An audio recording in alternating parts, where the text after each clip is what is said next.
ముఖ్యంగా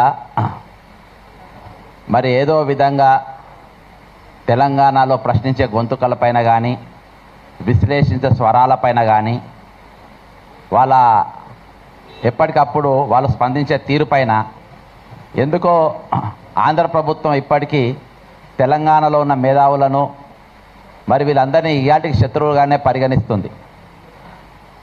ముఖ్యంగా మరి గత ఒక 5-6 నెలల క్రితము పవన్ కళ్యాణ్ గారిది ఒక సినిమా రిలీజ్ అయింది.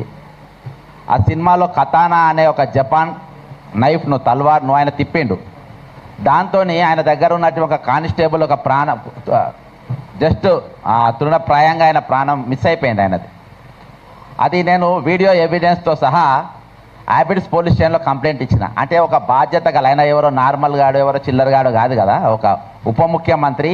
మరి ఇంతకుముందు అంటే జనసేన కంటే ముందు ఆయన చెగువీర ఫోటో పెట్టుకొని ఆయన టోపీ పెట్టుకున్నటువంటి వ్యక్తి.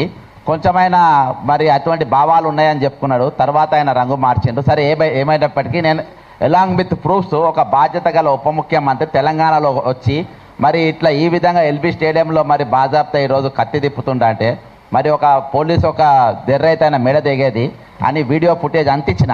కానీ మన తెలంగాణ పోలీసు చాలా గొప్పోళ్ళు. పక్క రాష్ట్రం ఉప ముఖ్యమంత్రి ఆయన మీదనే కేసు ఎందుకు పెట్టాలని చెప్పేసి కేసు రిజిస్టర్ చేయలేదు. నేను ఇప్పటికి చాలాసార్లు చేసిన. నేను ఎందుకు ఇచ్చిన కంప్లైంట్ అంటే ఒకటి నీ బాధ్యత ఏంది, నువ్వు చేయాల్సిన పనులు ఏంది, నువ్వు ఏ విధంగా చేస్తున్నావు. తెలంగాణలో వచ్చి నా హైదరాబాద్కి వచ్చి నా స్టేడియంలో నువ్వు తలవారు తిప్పే స్థాయికి నువ్వు ఎదిగినవా అని చెప్పేసి ఒక పౌరుషం, తెలంగాణ పౌరుషం చూపించాలనే ఉద్దేశంతో నేను ఇచ్చిన.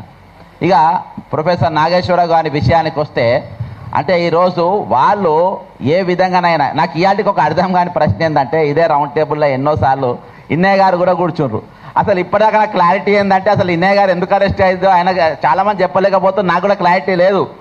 కాబట్టి ఎన్ఐఏ అనే ఒక పెద్ద సంస్థ ఇచ్చింది కాబట్టి ఎవరు మాట్లాడొద్దని ఎవరు గుర్తులు ఎత్తలేదు. కానీ ఆయన ఎందుకు ఎత్తుకపోయిందో తెలియదు. ఇవాళ వెంకట్ అని మన జర్నలిస్ట్ వెంకట్ ఇంటి పైన బాజాబ్తా విజయనగరంకి వెళ్ళి వచ్చిండ్రు పోలీసులు. అరే భయ్ ఆయన ఏమన్నా పెద్ద ఏమన్నా టెర్రరిస్టా, పెద్ద యాంటీ సోషల్ ఎలిమెంటా, దేనికోసం పోలీసులు వచ్చిండ్రు? అరే ఇది తెలంగాణ ఆంధ్రలో అయ్యా జాగిరి అయిపోయిందా ఇది? అంటే అక్కడికి వెళ్ళి హైదరాబాద్ తెలంగాణ పోలీసు వాళ్ళు వస్తారు, ఇక్కడ వచ్చి ఇళ్ళ మీద పడతారు. అరే మేము మామూలు వాళ్ళమా? మేము ప్రశ్నించే గొంతుకలం. మేము మొన్న బండి సంజయ్ కేంద్ర మంత్రి కొడుకు ఒక ఇష్యూలో పాల్గొంటేనే ఇక్కడనే రౌండ్ టేబుల్ మీద పడ్డాం, అరెస్ట్ అయ్యేదాకా ఎంబడి పడ్డాం. లాస్ట్కు ఒక 267 మంది పోలీసులు ప్రశ్నించే గొంతుల పైన కేసులు పెట్టే కాడికి తీసుకొని వచ్చినాం. అరే అంత గట్టి స్వరాలు ఉన్నాయి ఇక్కడ. ఇలా అంటే పోలీసు వాళ్ళు ఎట్లా వస్తున్నారు అసలు ఆంధ్రాకి వెళ్ళి ఇక్కడికి పోలీసులు? జగన్ రెడ్డి గారు మీకు రెడ్డి గారికి నాయుడు గారికి ఏమైనా ఉన్నదా లింకు? మీరేమైనా కన్నుగొట్టి ఆయన ఇక్కడికి వచ్చి మీరు వేసుకపోండి అని చెప్పి ఇద్దరం కన్నుగొడుతుండ్రా? ఏమైనా ఇక్కడ మేజర్ ఇష్యూస్ ఏమైనా డైవర్ట్ చేసే ప్రయత్నాలు చేస్తుండ్రా? ఎందుకంటే ప్రొఫెసర్ నాగేశ్వరరావు గారు మన 2 రాష్ట్రాలనే కాక భారతదేశం అంతటా కూడా ఆయన పేరు ప్రఖ్యాతలు ఉన్నాయి. కాబట్టి 2 సబ్జెక్ట్ ఈరోజు ఫార్మర్స్ ఇష్యూ చాలా పెద్దగా నడుస్తూ ఉంది. దాదాపు 10 మంది ఫార్మర్స్ ఇప్పటి చచ్చిపోయినరు. పృథ్వీ గారు కానీ ఇక్కడ ఉన్నవారు చాలామంది కల్లాల కాడికి కూడా పోయినరు. మరి మేము కూడా మానవ హక్కుల కమిషన్లో ఫిర్యాదు చేసినాం.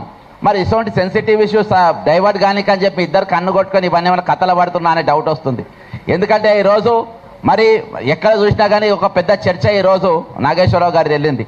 ఏది ఏమైనప్పటికీ ఇవాటికి నేను అనుకుంటున్నా ఇది నాగేశ్వరరావు గారి మీద ఏదైతే మీరు కేసు పెట్టిందో ఇదే ఆఖరి కేసు కావాలి.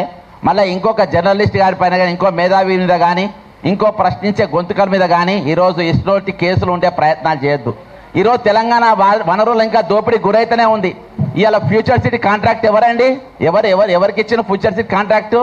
సీఎం రమేష్కి ఇచ్చిండ్రు. ఎవరైనా సీఎం రమేష్ ఎక్కడికి వెళ్ళి వచ్చిండ్రు? ఈరోజు మా కాంట్రాక్ట్లను తీసుకుంటాం, మా వర్కులు తీసుకుంటాం. ఇంతకుముందు దోచుకుపోయిందని చెప్పి మేము తెలంగాణ తెచ్చుకున్నాం. ఇప్పుడు దోచిపెడుతున్నాం కదా మేము బాజాబ్తా. నువ్వు ఎందుకు ఫికర్ చేస్తున్నాం? మేమే దోచిపెడుతున్నాం మీకు. అయినా కానీ ఇవాటికి మేము మాట్లాడేటోళ్ళము, ప్రశ్నించేటోళ్ళము, అడిగేటోళ్ళము ఎందుకు మమ్మల్ని టార్గెట్ చేస్తుండ్రు? ఈరోజు నేను గతంలో రాజశేఖర రెడ్డి గారు సీఎంగా ఉన్నప్పుడు నేను కార్పొరేషన్ చైర్మన్గా చేసిన.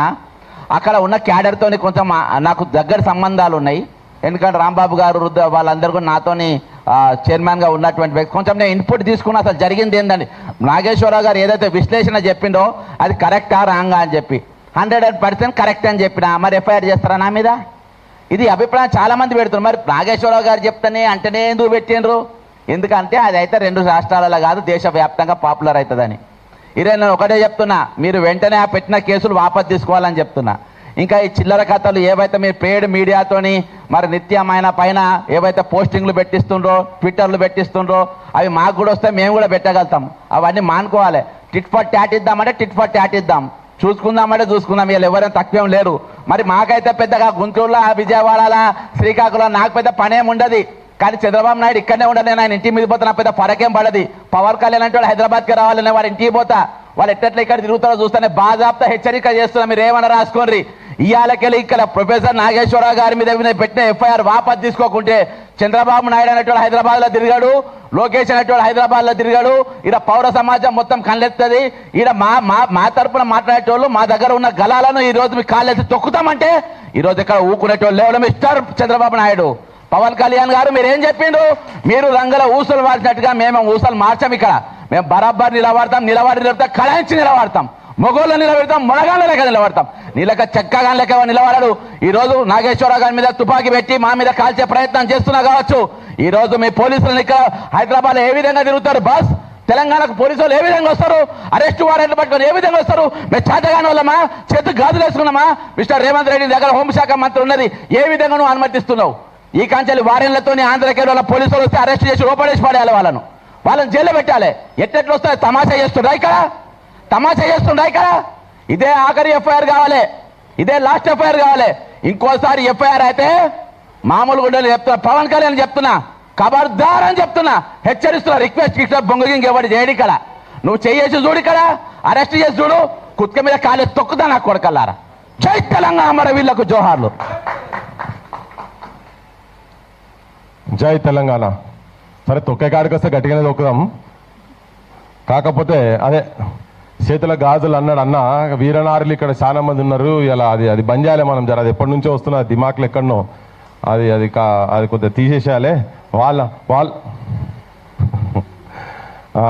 ఇంకో పదం కూడా అన్నాడు, మా విమలక్క చెప్తున్నది. సో అవన్నీ బంద్ చేయాలి కొద్దిగా మనం కూడా. కానీ గెస్ బరాబర్ తెలంగాణ సమాజం మొత్తం నాగేశ్వర్ సార్ ఎంబడి ఉన్నది. అది నేను మళ్ళీ మాట్లాడేటప్పుడు నేను చెప్తా. ఇప్పుడు ప్రొఫెసర్ పద్మజ షా గారిని మాట్లాడవలసింది కోరుతున్నాను.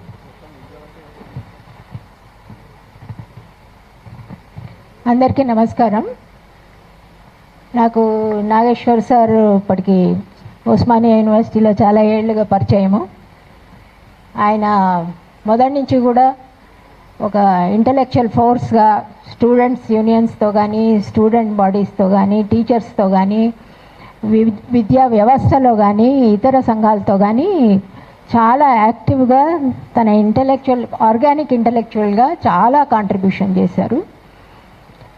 హీ హ్యాస్ ఎనామస్ రెస్పెక్ట్ మీడియాస్లోనే కానీ, పౌర సమాజంలో కానీ.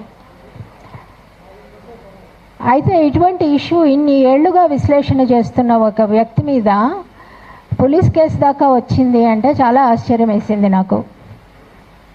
అది కూడా ఎటువంటిదంటే రాజకీయ సమీకరణాల గురించి మాట్లాడుతూ ఒక రకమైన ఇటువంటివన్నీ సబ్ టెక్స్ట్ అండర్లయింగ్ అన్నీ ఆయన ఎక్స్ప్లెయిన్ చేస్తూ ఒక మాట అన్నారు అంతే.